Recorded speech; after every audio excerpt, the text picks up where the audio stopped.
புத்தடியும் புன்மை கீத்து ஆட்கொண்டார் பொல்லாதும் இத்தோனின் அன்புடைமை எல்லோம் அறியோமோ. புத்தடியும் புன்மை கீத்து ஆட்கொண்டார் பொல்லாதும் இத்தோனின் அன்புடைமை எல்லோம் அறியோமோ. சித்தம் அழகியா பாடாரோ நம் சிவனை, சித்தம் அழகியா பாடாரோ நம் சிவனை, இத்தனையும் வேண்டும் எமக்கேலோரெம்பாவாய். சித்தம் அழகியா பாடாரோ நம் சிவனை, இத்தனையும் வேண்டும் எமக்கேலோரெம்பாவாய்.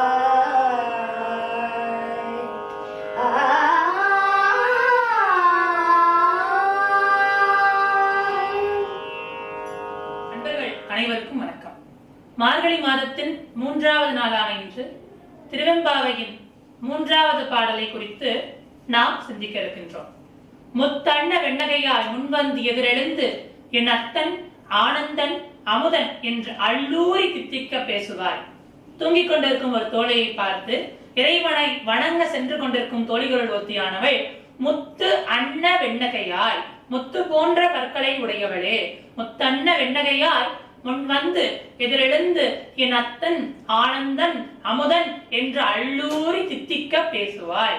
நேற்று நம்ம எல்லாரும் சேர்ந்து உட்கார்ந்துட்டு இருக்கும் போது எல்லாருக்கும் முன்னவளா எந்திரிச்சு வந்து, சுவாமி யார் தெரியுமா, என் அத்தன் ஆனந்தன் அமுதன் என்று அள்ளூரி தித்திக்க பேசுவாய். கேட்கிறவங்க எல்லாம் அப்படிங்கிற அளவுக்கு நீ பேசுனியே, தித்திக்க பேசுவாய், வந்து உன் கடை திறவாய். இவ்வளவு பேசிட்டு இப்படி தூங்குறியம்மா, வந்து உன் வீட்டு வாச கதவை தர, வந்து உன் கடை திறவாய். பத்துடையீர் ஈசன் பல அடியீர் பாங்குடையீர். தூங்கிட்டு இருக்க அம்மா எந்திரிச்சு என்ன சொல்றது சொல்றா, பத்துடையீர் ஈசன் பல அடியீர் பாங்குடையீர். நான் ஏதோ புதுசா வந்து சேர்ந்தவன், நீங்க எல்லாம் இறைவன் மேல ரொம்ப பற்று கொண்டவங்க, நீங்க எல்லாம் ரொம்ப பழைய ஆளுங்க, நான் நேத்து வந்து சேர்ந்தவன், எனக்கு கொஞ்சம் மன்னிக்க கூடாதா? புத்தடியோ உண்மை தீர்த்து ஆட்கொண்டால் கொள்ளாதோ, எத்தோ நீ அன்புடைமை எல்லாம் அறியோமோ. நான் நேத்து வந்தவ, என்ன உங்களோட சேர்த்து கூடாதா? நான் ஒரு புத்தடியவள், என்னை சேர்த்து கொள்ள கூடாதா? புத்தடியோம் உண்மை தீர்த்து ஆட்கொண்டால் கொள்ளாதோ, எத்தோ நீ அன்புடைமை எல்லாம் அறியோமோ. சித்தம் அழகியார் பாடாரோ நம் சிவனை, இத்தனையும் வேண்டும் எமக்கேலோ எம்பாவாய். ரொம்ப அழகான பாடல். இறைவனை யார் பாடுவார் அப்படிங்கிறத ரொம்ப அழகா சொல்றார். இந்த பாடலானது நவசக்திகளுள்ளே பல பிரபதன்னியானவள் பலவிதரணியை எழுப்பும் பாடல். இந்த பாடல் கூறும் தாற்பயம் என்ன? எது அழகு எதில் அழகு என்பது மிகப்பெரிய கேள்வி. வாக்கியங்களுக்கு மிக அழகாக மணிவாசக பெருந்தகை ஒரு வாசகத்திலே விளக்கம் தருகின்றார். சித்தம் அழகியார் பாடாரோ நம் சிவனை. இறைவனை யாரெல்லாம் உள்ள அன்பினால் பாடுகின்றார்களோ, இறைவனை நினைந்து நெக்கு நெக்கு உருகி உள்ளம் கசிந்து காதலாகி கசிந்து கண்ணீர் மல்கி யாரெல்லாம் வணங்குகின்றார்களோ அவர்களெல்லாம் சித்தத்தை சிவன்பால் வைத்தவர்கள். அவர்களுடைய சித்தம் அழகானது, அவர்கள் வாழ்வும் என்றும் அழகாகவே இருக்கும் என்று மிக அழகான கருத்தை நமக்கு தருகின்றார். மீண்டும் ஒரு கருத்தோடு நாளை சந்திப்போம். நன்றி, வணக்கம். ஓங்கி உலகளந்த உத்தமன் பேர்பாடி, ஓங்கி உலகளந்த உத்தமன் பேர்பாடி, நாங்கள் நம் பார்வைக்கு சாட்சி நீராடினால், நாங்கள் நம் பார்வைக்கு சாட்சி நீராடினால், தீங்கின்றி நாடெல்லாம்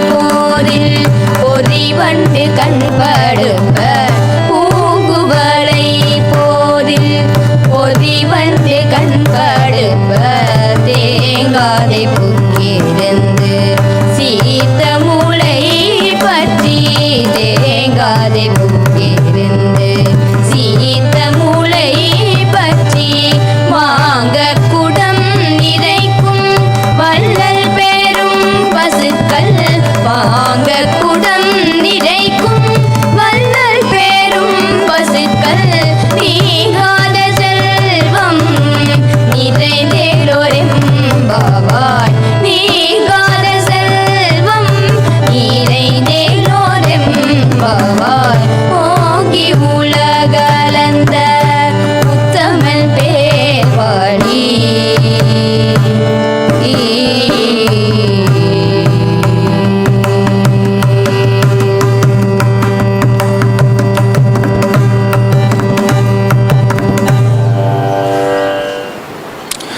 कृष्णाय वासुदेवाय देवकीनन्दनाय च नन्दगोपकुमाराय கோவிந்தாய நமோ நமः.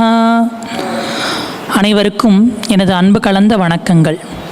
மார்கழி மாதத்தின் 3வது நாளாகிய இன்று கோதை நாச்சியார் அருளி செய்த திருப்பாவையின் 3வது பாசுரத்தை பற்றி நாம் சிந்திக்க இருக்கின்றோம்.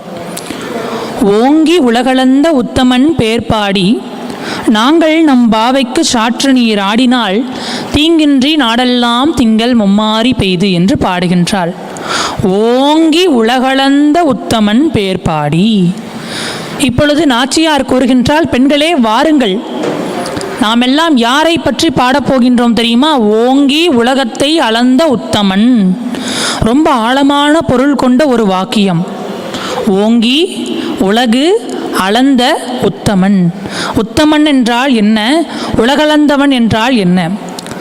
திருமாலினுடைய அவதாரத்திலே வாமன அவதாரம் மிகவும் சிறப்பு வாய்ந்த ஒரு அவதாரம்.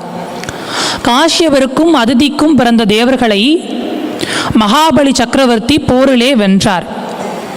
அப்பொழுது அதிதியானவர் காஷ்யபரிடம் சென்று, என்னுடைய புத்திரர்களாகிய தேவர்களை நான் காக்க வேண்டும், மகாவிஷ்ணுவை நான் அழைக்க வேண்டும், எனக்கு ஒரு வழி சொல்லுங்கள் என்று கேட்டார். அப்பொழுது கஷ்யபர் கூறினார், நீ விரதம் இருந்து, பால் மட்டுமே உண்டு விரதம் இருந்து நீ அந்த இறைவனை வேண்டு என்று கூறினார். அதித்தியும் விரதம் இருந்தாள். அந்த விரதத்தின் பயனாக திருமால் காட்சி கொடுத்து அதித்தியின் வயிற்றிலேயே குழந்தையாக அவதாரம் செய்து, அந்த குழந்தை மாதிரி வரும்பொழுதே 5 வயது நிரம்பிய ஒரு பாலக ரூபத்திலே, அந்தன ரூபத்திலே, வாமன ரூபத்திலே வந்தார். வந்த உடனே உபநயனம் பண்ணியாச்சு. உபநயனம் முடிந்து தங்க பாத்திரத்தை குபேரன் தர, அதிலே முதல் பிக்ஷையை சாக்ஷாத் அன்னை அன்னபூரணி பராசக்தி அளிக்க, சுவாமி ஒரு மூங்கில் குடையை கையில் ஏந்தி கொண்டு மகாபலியினுடைய யாகத்திற்கு சென்று கொண்டிருக்கின்றார்.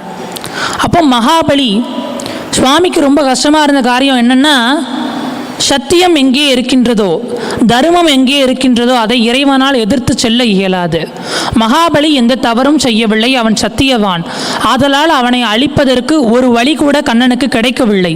ஆதலால் வாமன அவதாரத்தில் இருக்கக்கூடிய அந்த பெருமாள் அங்கே போய் தானம் கேட்கிறார். மகாபலி வேண்டுவதை தருகின்றேன் என்று வாக்கு கொடுக்கிறார்.